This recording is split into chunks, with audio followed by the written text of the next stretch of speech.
अब रिप्रोडक्शन होता क्या है? अगर हम इस वर्ड को दो अलग अलग हिस्सों में तोड़ दें, यानी कि री और प्रोडक्शन को अलग अलग कर दें, तो इसका मतलब काफी हद तक समझ में आ जाता है। री मतलब अगेन एंड प्रोडक्शन मतलब प्रोड्यूस करना। तो यानी कि रिप्रोड्यूस करना, किसी भी एक चीज को दोबारा से बनाना। It is the process by which living organisms produce new individuals of same species. Same प्रजाति, सेम स्पीशीज के नए इंडिविजुअल्स को बनाने का जो प्रोसेस है उसे रिप्रोडक्शन बोलते हैं। अब रिप्रोडक्शन क्यों जरूरी है? Reproduction is necessary for survival and increase in population of species. Types of reproduction. अब जो रिप्रोडक्शन है ये कितनी तरीके की होती है? Sexual reproduction and asexual reproduction. दो तरीके से रिप्रोड्यूस किया जा सकता है, सेक्सुअल एंड असेक्सुअल। अब ये दोनों क्या हैं? Let's find out.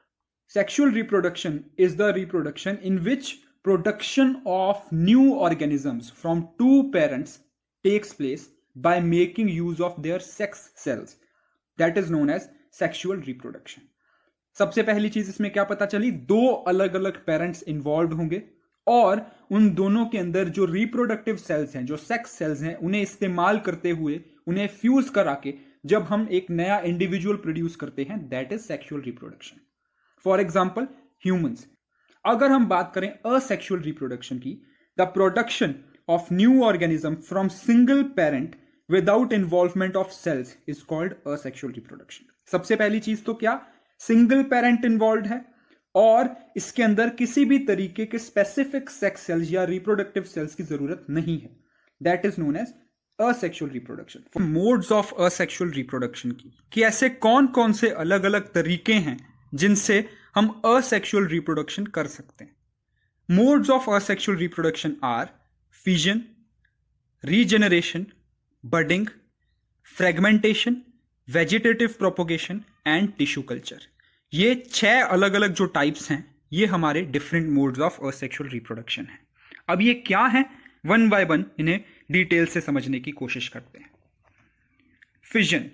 Fission is an asexual reproduction by which a unicellular organism divides and forms two different individuals. Fission एक ऐसा असेक्सुअल रिप्रोडक्शन है जिसके अंदर एक यूनिसेल्युलर ऑर्गेनिज्म, एक सेल से बना हुआ ऑर्गेनिज्म अपने आप को दो अलग अलग न्यू इंडिविजुअल्स में डिवाइड कर देता है।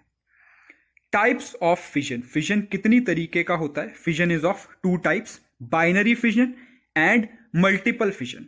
बाइनरी फिजन मतलब in this method an organism divides and forms two individuals. First nucleus divides and then cytoplasm divides it and forms two different cells. For example amoeba. Amoeba जो है ये binary fission perform करता है। इसके अंदर क्या होता है? एक ऑर्गेनिज्म अपने आप को डिवाइड करके दो अलग अलग ऑर्गेनिजम्स बना देता है। सबसे पहले वो अपना न्यूक्लियस डिवाइड करता है दो हिस्सों में, उसके बाद अपने साइटोप्लाज्म को भी दो हिस्सों में डिवाइड कर देता है। If we talk about multiple fission, multiple fission में क्या होता है? एक ऑर्गेनिज्म अपने आप को बहुत सारे अलग अलग हिस्सों में डिवाइड कर देता है, बहुत सारे अलग अलग पार्ट्स में डिवाइड कर देता है। For example plasmodium. जैसा कि आप डायग्राम में देख पा रहे हैं, प्लास्मोडियम के अंदर बहुत सारे ऑर्गेनिजम्स बनते हैं और जैसे ही वो मैच्योर हो जाते हैं, इसके अंदर से निकल के वो एक अलग ऑर्गेनिज्म बन जाते हैं। Budding. In this method of reproduction bud like production is formed. It is due to body of organisms. अलग अलग ऑर्गेनिजम्स में बडिंग के थ्रू भी असेक्सुअल रिप्रोडक्शन होता है। इसके अंदर, जैसा कि इसके नाम से हमें पता चल रहा है, ऑर्गेनिज्म के अंदर अलग से बड्स बन जाते हैं और जैसे ही वो बड्स मैच्योर हो जाते हैं, वो उस पेरेंट को छोड़ देते हैं और अलग हो जाते हैं। The bud once develop into tiny individual, they get fully matured and detach themselves from parent body. For example hydra and yeast. ये जो आप साइड में डायग्राम देख रहे हैं, ये हाइड्रा है जिसके अंदर बडिंग हो रही है। Regeneration. In this method, individual somehow cuts or break up into many different pieces and separate into different individuals. इस तरीके के प्रोसेस में क्या होता है? ऑर्गेनिज्म अपने आप को अलग अलग तरीकों से या तो तोड़ लेता है या काट लेता है। ऑर्गेनिज्म ईदर कट्स और breaks into different pieces and हर एक इंडिविजुअल पीस जो है एक अलग न्यू ऑर्गेनिज्म में बदल जाता है या बन जाता है। Regeneration is carried out by several specified cells. Regeneration जो है ऐसे बहुत सारे स्पेसिफिक सेल्स के अंदर परफॉर्म होता है। फॉर एग्जाम्पल हाइड्रा, जो एक्वेटिक हाइड्रा होता है, जो जनरली पानी में पाया जाता है, एंड स्टारफिश। फ्रेगमेंटेशन, फ्रेगमेंटेशन एक ऐसा मेथड ऑफ रिप्रोडक्शन है जिसके अंदर जो सिंपल मल्टीसेल्युलर ऑर्गेनिजम्स हैं वो अपने आप को छोटे छोटे पीसेस में तोड़ देते हैं, and each fragment then develops into a new individual. In this method the body of simple multicellular organism breaks into small pieces and each fragment is later developed into new individual. हर एक fragment जो है वो नए individual में बदल जाता है। For example spirogyra. Vegetative propagation, vegetative propagation एक ऐसा रिप्रोडक्शन का तरीका है जिसके अंदर कुछ वेजिटेटिव पार्ट्स हैं जो प्लांट के, फॉर एग्जाम्पल जिनसे आगे जो प्लांट बन सकता है, एक न्यू प्लांट फॉर्मेशन हो सकता है, they are known as vegetative parts of plant, उसके अंदर से नया प्लांट उगाता है। इन दिस मेथड, तो चलिए अब हम लोग बात करते हैं वेजिटेटिव प्रोपोगेशन की। हमारे जो प्लांट्स हैं उसके अंदर ऐसे बहुत सारे पार्ट्स होते हैं जिन्हें हम वेजिटेटिव पर्पस में यूज करते हैं। अब वेजिटेटिव क्या होता है, यानी कि प्लांट के वो पार्ट्स को हम एज अ फूड इस्तेमाल कर सकते हैं। अब इस तरीके के जो प्लांट्स हैं इनसे हम दूसरे प्लांट्स ऑब्टेन कर सकते हैं। इस मेथड को वेजिटेटिव प्रोपोगेशन बोला जाता है। In this method new plants are produced from the vegetative parts of plant like root, stem और लीफ। प्लांट्स के रूट से, उसके स्टेम से और उसके लीव्स से जब हम एक नया प्लांट ऑब्टेन करते हैं, प्रोड्यूस करते हैं, that is known as vegetative propagation. Example, roots के अंदर से जैसे स्वीट पोटैटो, स्टेम से पोटैटो एंड जिंजर, लीफ से ब्रायोफाइलम एंड बेगोनिया। ये वो प्लांट्स हैं जो इन स्पेसिफिक पार्ट्स से ऑब्टेन किए जा सकते हैं या रिप्रोड्यूस किए जा सकते हैं। Vegetative parts of plants, plant के अंदर ऐसे बहुत सारे पार्ट्स हैं जो कि वेजिटेटिव पार्ट्स कहलाते हैं। फॉर एग्जाम्पल जैसे seeds, stem, fruits, roots, leaves, flowers, ये सारे जो पार्ट्स हैं ये वेजिटेटिव पार्ट हैं। यानी कि ऐसे बहुत सारे अलग अलग तरीके के प्लांट्स हैं जिनके अंदर हम ये स्पेसिफिक चीजें ही खाते हैं। जैसे अगर हम फ्रूट्स की बात करें तो एप्पल हो गया, बनाना हो गया, ग्रेप्स हो गया, तो ये फ्रूट्स का काम करते हैं। फ्लावर की अगर हम बात करें तो कॉलीफ्लावर हो गया या ब्रोकली हो गया। लीव्स की अगर हम बात करें तो कैबेज हो गया या फिर मिंट हो गया या फिर तुलसी हो गया। रूट्स की अगर हम बात करें तो पोटैटो, अनियन, कैरेट, रेडिश, ये सारी चीजें। स्टेम की अगर हम बात करें तो शुगर केन एक बहुत ही इंपॉर्टेंट एग्जाम्पल है वेजिटेटिव पार्ट्स ऑफ प्लांट्स का। Artificial vegetative propagation, artificial vegetative propagation is a type of plant reproduction that involves human intervention. इस सेंटेंस के अंदर इसका पूरा मतलब कवर हो जाता है। ये इस तरीके का प्लांट रिप्रोडक्शन है जिसके अंदर ह्यूमन इंटरवेंशन की जरूरत पड़ती है। Most common techniques are cutting, layering, grafting, suckering and tissue culture. ये 5 टेक्निक्स जो हैं इन तरीकों से आर्टिफिशियल वेजिटेटिव प्रोपोगेशन किया जाता है। Now these methods are employed by many farmers to produce healthier crop with desirable varieties और qualities। बहुत सारे फार्मर्स इस तरीके का इस्तेमाल करते हैं ताकि उन्हें हेल्दियर क्रॉप मिले और जो क्वालिटी वो चाह रहे हैं उन्हें वो क्वालिटी मिले। Cutting, a part of plant, typically a stem or a leaf, is cut from the plant and is grown into a new plant form। Generally क्या होता है, प्लांट का एक हिस्सा उस प्लांट से काट के अलग कर दिया जाता है और उस दूसरे हिस्से को अलग से उगाया जाता है, ग्रो किया जाता है, and eventually that develop into a new plant. Cutting sometime is treated with hormones before being planted to induce root development. Generally क्या होता है, प्लांट्स के अंदर कुछ हॉर्मोन्स इंजेक्ट किए जाते हैं उसे कट करने से पहले ताकि उसके अंदर रूट डेवलपमेंट हो सके। अगर हम बात करें ग्राफ्टिंग की, in grafting desired cutting is attached to the stem of another plant and it is remained without touching the ground।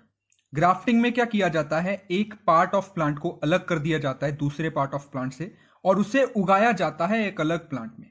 then it is tied up with that plant and eventually after point of time जो दूसरा plant है वो grow करना शुरू कर देता है। Layering. This method involves bending of plant, either branch or stem, and that bent part touches the ground and it is later on covered with the soil and the plant eventually grows. Simply इसके अंदर क्या होता है, plant का एक हिस्सा bend हो जाता है, मुड़ जाता है। जनरली वो इसका ब्रांच हो सकता है, उसका स्टेम हो सकता है। अब ये बेंट पार्ट जब भी ग्राउंड को टच करता है, इसे चारों तरफ से कवर कर दिया जाता है सॉइल के साथ and eventually it starts growing with the new plant. वो एक नए प्लांट के तौर पे उगना शुरू हो जाता है। जनरली ये दो तरीके से किया जाता है, माउंड लेयरिंग यानी कि जो सॉइल के अंदर की जाती है, दूसरा एयर लेयरिंग। माउंड लेयरिंग के अंदर उस प्लांट को हमें सॉइल से न्यूट्रिएंट्स देने होते हैं, तो उसे हम प्लांट को कवर कर देते हैं सॉइल में। बट इन एयर लेयरिंग के अंदर हम क्या करते हैं, उस बार्क टिश्यू को रिमूव कर देते हैं और उसके ऊपर मॉइस्ट सॉइल लगा देते हैं, यानी कि जो पानी वाली सॉइल होती है उसे लगा देते हैं और उसे एक पॉलिथीन से कवर कर देते हैं ताकि वो मॉइस्चर को रिटेन कर सके। Then that moisture soil gives it the nutrients required and eventually the plant starts growing. जो मॉइस्चर वाली जो सॉइल है वो उससे जो रिक्वायर्ड न्यूट्रिएंट्स है वो प्रोवाइड कर देता है और ये जो प्लांट है ये ग्रो करना। Advantages of vegetative propagation. Vegetative propagation के क्या क्या फायदे हैं, क्या क्या एडवांटेजेस हैं, आइए ये देख लेते हैं। Plants produced by vegetative propagation produces flowers and fruits and here then they produce from another seeds. Plants जो vegetative propagation से बनते हैं वो अपने पहले plant के लिए तो flower और fruits बनाते ही हैं, लेकिन जब उन्हें अलग कर दिया जाता है तो वो एक नए plant के लिए भी ये सब करते हैं। It also helps in propagation of plants which do not produce seeds like rose, jasmine, banana, etc. ये उन प्लांट्स के साथ भी किया जा सकता है जो सीड्स नहीं बनाते। फॉर एग्जाम्पल जैसे रोज, जैस्मिन, बनाना, इन प्लांट्स के अंदर सीड्स नहीं बनाए जाते, ये फिर भी वेजिटेटिव प्रोपोगेशन के थ्रू उग सकते हैं।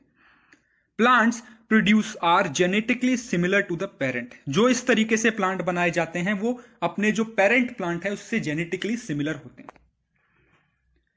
Tissue culture and its advantages. Tissue culture क्या है और इसके क्या फायदे हैं, एक बार ये देख लेते हैं। The production of plants from a small piece of plant tissue or cell, it is known as tissue culture. जब एक छोटे से टिश्यू या सेल से बहुत सारे प्लांट्स उगाए जा सकते हैं या बनाए जा सकते हैं, उस तरीके को टिश्यू कल्चर बोला जाता है। अब इसका नाम टिश्यू कल्चर क्यों पड़ा? एग्रीकल्चर क्या होता है, जब हम सीरियल क्रॉप्स को एक बहुत बड़े स्केल पे उगाते हैं, एक किसी भी प्लांट को एक बहुत बड़े स्केल पे उगाते हैं, उसे एग्रीकल्चर बोलते हैं। वैसे ही उस प्लांट के टिश्यू या सेल को जब हम एक बहुत बड़े स्केल पे उगाते हैं उसे टिश्यू कल्चर बोला जाता है। अब टिश्यू कल्चर के क्या क्या फायदे हैं, क्या क्या एडवांटेजेस हैं। Tissue culture is a very fast technique. In this technique thousands of plants can be produced in few weeks. ये बहुत तेज तरीका है प्लांट्स को उगाने का। इसके अंदर हजारों प्लांट्स जो हैं वो विद इन फ्यू वीक्स उगाए जा सकते हैं। जो ऐसे नेचुरल कैलेमिटीज प्रोन एरियाज होते हैं या कंट्रीज होते हैं, उनके अंदर एग्रीकल्चर मोस्टली टिश्यू कल्चर के थ्रू किया जाता है, क्योंकि कम समय में ज्यादा पैदावार जो है वो ऐसे टिश्यू प्लांट्स ही दे सकते हैं। New plants produced by tissue culture are disease free. जो नए प्लांट बनाए जाते हैं टिश्यू कल्चर के अंदर, उनके अंदर कोई भी बीमारी या कीड़ा लगने का खतरा नहीं होता। Tissue culture can grow plants around the year irrespective of any weather or season. Tissue culture के अंदर वो प्लांट को हम कहीं भी, कैसे भी, किसी भी सीजन में और किसी भी वेदर में उगा सकते हैं। Very little space is needed for developing new plant by tissue culture. Tissue culture से पैदा होने वाले प्लांट को उगाने के लिए बहुत छोटी जगह की जरूरत होती है। Sexual reproduction in plants. अब प्लांट्स के अंदर सेक्सुअल रिप्रोडक्शन कैसे होता है, एक बार उसके बारे में बात करते हैं। Sexual reproduction in plants. Flower is the reproductive part of a plant. यानी कि सिर्फ फ्लावरिंग प्लांट जो है वो ही सेक्सुअल रिप्रोडक्शन कर सकता है। Now the function of flower is to make male as well as female gamete and ensure fertilization. Flower का काम क्या होता है, मेल गैमेट बनाना और फीमेल गैमेट बनाना, और फर्टिलाइजेशन का जो प्रोसेस है उसे एंश्योर करना। Fertilization will take place to make the new seeds for reproduction of plant. Fertilization करना क्यों जरूरी है, क्योंकि फर्टिलाइजेशन के प्रोसेस से ही नए सीड्स बनते हैं जो कि रिप्रोडक्शन के लिए काम आते हैं प्लांट के। मेन पार्ट्स ऑफ फ्लावर, अब फ्लावर के अंदर ऐसे कौन कौन से मेन पार्ट्स हैं? सबसे पहले sepals, green leaf like parts on the outer most circle of flower is known as sepals. Flowers के जो आउटर मोस्ट सर्कल के ऊपर लीव्स लाइक स्ट्रक्चर होता है उसे सेपल बोला जाता है। अब सेपल्स का काम क्या है? Function of sepals is to protect flower in its initial stages. जब वो बड से फ्लावर बन रहा होता है उसके इनिशियल स्टेजेस में उस फ्लावर को प्रोटेक्ट करना सेपल्स का काम है। Petals, petals are colourful part of flowers, it lies inside the sepals. जो कलरफुल पार्ट होता है फ्लावर का, जो फूल की पंखुड़ियां होती हैं, उन्हें पेटल्स बोला जाता है। अब इन पेटल्स का काम क्या होता है? These petals attract insects to protect reproductive organs at the centre of flower. ये इंसेक्ट्स को अट्रैक्ट करते हैं पॉलिनेशन के लिए एंड रिप्रोडक्टिव ऑर्गन्स को भी प्रोटेक्ट करते हैं जो कि फ्लावर के सेंटर में मौजूद होते हैं। Stamen, now what is stamen? Stamen is the mail reproductive organ of plant. Mail reproductive organ जो है वो प्लांट का स्टेमेन होता है, और जो मेल गैमेट्स हैं वो स्टेमेन के अंदर एक ऑर्गन है एंथर, उसके अंदर बनते हैं। Carpel, carpel is the female reproductive organ of plant. Female gametes of plant are made in ovary of carpel. Carpel जो है वो प्लांट का फीमेल रिप्रोडक्टिव पार्ट होता है और इसके अंदर जो ओवरीज प्रेजेंट होते हैं इनके अंदर फीमेल गैमेट्स बनते हैं। पॉलिनेशन, अब पॉलिनेशन क्या है? Transfer of pollen grains from anther of stamen to carpel, it is known as pollination. जब स्टेमेन के एंथर से कार्पेल तक, यानी कि मेल रिप्रोडक्टिव ऑर्गन से मेल गैमेट जो है वो फीमेल रिप्रोडक्टिव ऑर्गन तक जाता है, that is known as pollination. ये दो तरीके से हो सकता है, self pollination and cross pollination. Self pollination, when pollen grains from anther of flower are transferred to stigma of the same flower or another flower on the same plant, it is known as self pollination। या तो उसी flower के anther से उसी flower के stigma के अंदर चले जाएंगे या फिर उसी प्लांट के किसी दूसरे फ्लावर के स्टिग्मा के अंदर चले जाएंगे, that is known as self pollination. उस चीज को सेल्फ पॉलिनेशन बोला जाता है। If we talk about cross pollination, when pollen grains from anther of flower of one plant is transferred to stigma of flower of another plant। एक plant के anther से दूसरे प्लांट के स्टिग्मा तक जब पॉलन ग्रेन्स ट्रांसफर किए जाते हैं, that is known as cross pollination. उसे क्रॉस पॉलिनेशन बोला जाता है। फर्टिलाइजेशन, अब फर्टिलाइजेशन जैसा कि हमने समझा मेल और फीमेल गैमेट्स के फ्यूजन को बोला जाता है, लेकिन प्लांट के केस में यह कैसे होता है एक बार वो डिस्कस करते हैं। Fertilization occurs when male gamete present in pollen grains join or fuses with female gamete present in ovule। Fertilization तब पॉसिबल हो पाता है जब मेल गैमेट जो कि प्रेजेंट है पोलन ग्रेन्स के अंदर और फीमेल गैमेट जो कि ओवरीज यानी कि एग के अंदर प्रेजेंट है, ये दोनों आपस में फ्यूज करते हैं। अब ये जो प्रोसेस है ये कैसे किया जाता है? When a pollen grain fall on the stigma of carpel, it bursts and open down the pollen tubes downwards to the style। क्या होता है? जैसे ही पोलन ग्रेन्स जो है वो कार्पेल के ऊपर आके गिरते हैं, कार्पेल जो है वो बर्स्ट आउट हो जाता है और जो पोलन ग्रेन्स है वो एक पोलन ट्यूब बना लेते हैं स्टाइल तक आने के लिए। स्टाइल एक पार्ट है जो कि कार्पेल के अंदर मौजूद होता है।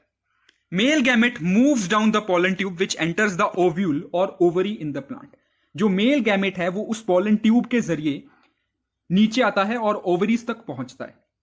In ovaries, male gamete combines with the nucleus of female gamete and it fertilizes the egg and forms zygote। क्या होता है? मेल गैमेट जो है यानी कि जो पोलन ट्यूब के अंदर से पोलन ग्रेन जाता है ओवरीज तक, वो ओवरीज यानी कि एग्स के जो न्यूक्लियस हैं उसके साथ कंबाइन करता है और फर्टिलाइज होकर जाइगोट फॉर्मेशन करता है। So this is the process by which fertilisation in plants takes place.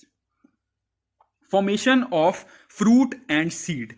अब फ्लावर्स के अंदर फर्टिलाइजेशन कैसे होता है ये हमें समझ में आ गया, बट उस फ्लावर से फ्रूट कैसे बनता है और उस फ्रूट के अंदर सीड्स कहां से आते हैं ये देखते हैं। The ovule develops a tough coating around it. जो ओव्यूल है वो अपने चारों तरफ एक टफ कोटिंग बना लेती है जो कि आगे चल के सीड या फिर बेबी प्लांट में कन्वर्ट होता है। Fertilised egg in plant grows to become seed. जो एग फर्टिलाइज होता है वो आगे चल के बीज बन जाता है, सीड बन जाता है। Now, the ovary of flower develops and becomes a fruit। जो ओवरी है फ्लावर की वो आगे चल के डेवलप होकर उस फ्लावर का फ्रूट बन जाती है जिसके अंदर सीड्स मौजूद हैं। सेक्सुअल रिप्रोडक्शन कैसे होता है ये हमें समझ में आ गया, पॉलिनेशन कैसे होता है ये समझ में आ गया, फर्टिलाइजेशन कैसे होता है ये समझ में आ गया। अब जो फ्लावर्स हैं उनके अंदर फ्रूट्स कैसे बनते हैं या फिर सीड कैसे बनते हैं इसके बारे में बात करते हैं। Ovule develops a tough coating around it and it gradually gets converted into seed. Ovule जो है वो अपने चारों तरफ एक टफ कोटिंग, एक बहुत ही स्ट्रॉन्ग लेयर बना लेती है जिसे हम सीड बोलते हैं। Seed is also known as baby plant. Fertilized egg in plant grow to become seed. अब ये सीड होते क्या है? दरअसल वो वाला एग जो कि फर्टिलाइज हो जाता है प्लांट के अंदर जाके, वो आगे चल के सीड बनता है। Now the ovary of flower develops and become a fruit. जो ओवेरी है वो फ्रूट बनती है आगे चल के डेवलप होके, जिसके अंदर ओव्यूल यानी कि सीड मौजूद होता है। आपको अब समझ में आ रहा होगा, जो ओव्यूल है, जो एग है, वो मैच्योर होके सीड बन जाता है, और जो ओवरी है जिसके अंदर वो एग होता है वो मैच्योर होके फ्रूट बन जाता है। Now all the other parts of flower shed off except ovary.